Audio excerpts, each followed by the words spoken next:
Hello YouTube and greetings from the Republic of Texas. It is the end of September 2020 and our pool season is over with. It's time to winterize this thing and get it ready to sit for 7 months. I'm going to kind of show you how I winterize the pool. I don't take my pool down, it's just too much work. You can't ever really get all the water out.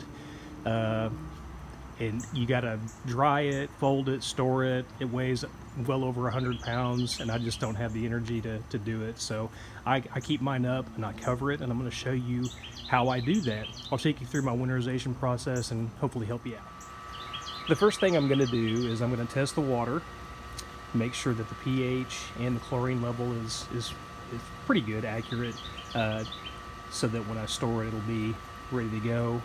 Another thing I'm going to try this year, I bought this is called a winter pill, and I'll show you kind of how you do that, but it slow releases chemicals while you've got your pool closed down, and it's supposed to keep it from growing algae and all that sort of stuff, so I'll show you about that in just a minute. But I cover the pool, and what I've done in the past, and you're going to laugh at this, but this is my Intex ladder. If you watch my other videos, you know that I take half the ladder, and it's got some holes right there, and I put that down, and we just used half the ladder to get out. Well, I threw away the rest of it, so I had to kind of knock up a PVC extension to make it look kind of like it used to. And 19 foot by 19 foot tarp, and then some string and some stakes to kind of hold it down in place, and I'll take you through that process as well. Okay, so as you can see, I don't know if you can tell or not, we are fine on chlorine. We got plenty. It's way dosed with chlorine, so I'm not going to put another tab in the floater. I'm just going to let it do whatever's still in there. And our pH, it's hard to tell because you don't really have anything to reference it with, but it's between 7.5 and 7.8, which is fine. So chemicals are set just right. I vacuumed the pool yesterday, got it all clean, and we're going to get ready to cover this thing up.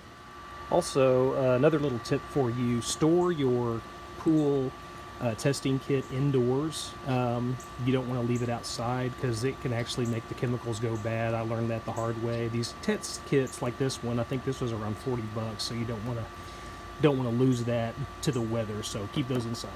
Okay, got the ladder in the center of the pool. That's what's going to give us the kind of TP shape when we get the tarp put on there, and I'll talk to you about the tarp a little bit in a little bit. It's really just to keep debris out of your pool, kind of block the sunlight out, because the sunlight, you know, is what causes some of your algae problems, keeps the rain out and stuff like that. So anyway, next step is going to be to put the actual winter pill in the pool, and I'll walk you through that. Okay, so here's the winter pill again, and what you do is you have this little hole right here, and you're supposed to take this little guy, and it gets put in that hole, and you punch it down, and I guess it creates a little hole in there.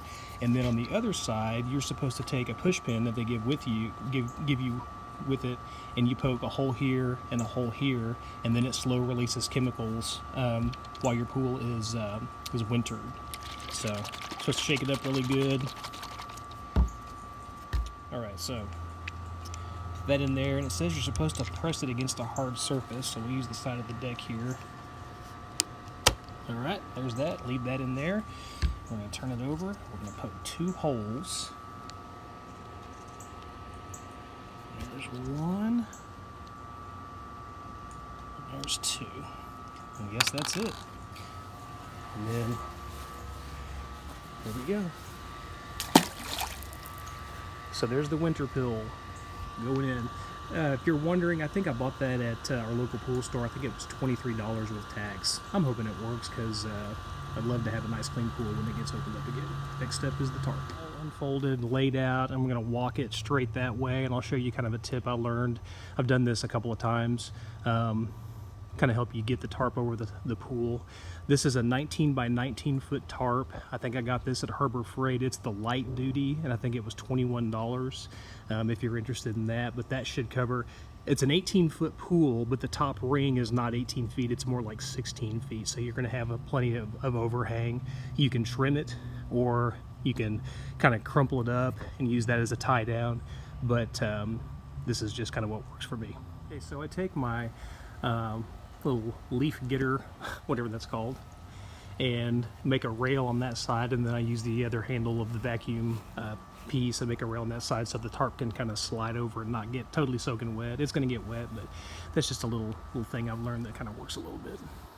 Easier to do this if you have somebody helping you, one on each side of the tarp. I'm by myself today.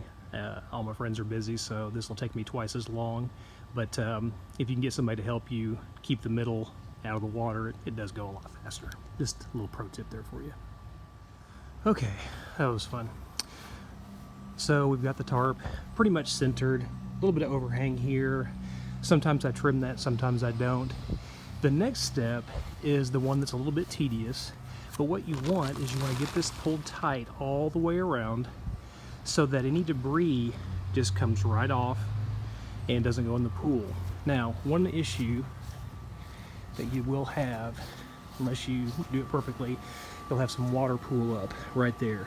And I'm going to show you kind of in another step how I deal with that, because it's kind of hard, not super hard to get out of there, but I'm not getting in the pool because it's too cold, but I'll show you kind of what the next plan is. The stakes that I use are these kind of screw-in stakes. These tend to work better than any kind of a hammer-in stake. You can take a screwdriver and put it in the hole to get some twist. It's wet down here. We've had a lot of rain, so the ground's going to be pretty soft, but I'm going to go around and put those in the ground where I want them, but those are the screw-in stakes. You can use any kind of string or rope or whatever. I've got this pulling line. I just have a big bucket of it. Don't ask me why. But anyway, this stuff's pretty sturdy, and it's kind of a, I don't know, polyester plastic braided kind of thing, but it works really, really well.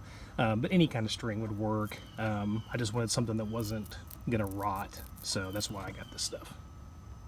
Got the stake down there, and I don't know if you guys use this or not. This is, I can't remember who told me, this is a cowboy knot or a tension knot, but you put a loop in your line, and then you'll fish this through here, and then it'll allow you to pull it down and kind of tension it up a little bit. So that's what works for me. And there's your finished product for one of them. Looks nice and clean, and it's got good tension on it, but that's what the knot looks like when you get done. Okay, so here's a spot where you have to be a little bit creative. Lots of extra material hanging down. Couldn't get a stake in the ground and have it hold any tension. So what I did was I folded a lot of it up underneath, then rolled it into a knot, tied around the knot, and then did our thing right there. Kind of gives it a nice clean look around the edge. And here we have the finished product. This is what it looks like. Once you get it all covered, you want that slope to allow debris to go off. When you let the wind blow it off, leaves and sticks and stuff like that. Keep critters out of there, because they're probably going to be looking for a water source if it gets dry. But anyway, what's going to happen is it's going to rain, and water is going to pool in these spots right here. There's not much you can do about it unless you just get this thing super duper tight. And you know, you can see it's kind of tight right up there on the top of the ladder. I don't want to pull it very much, any more tight than it already is. So what I'm going to do is I'm going to let it rain, and I'm going to come out here and find out where the water's pooling up.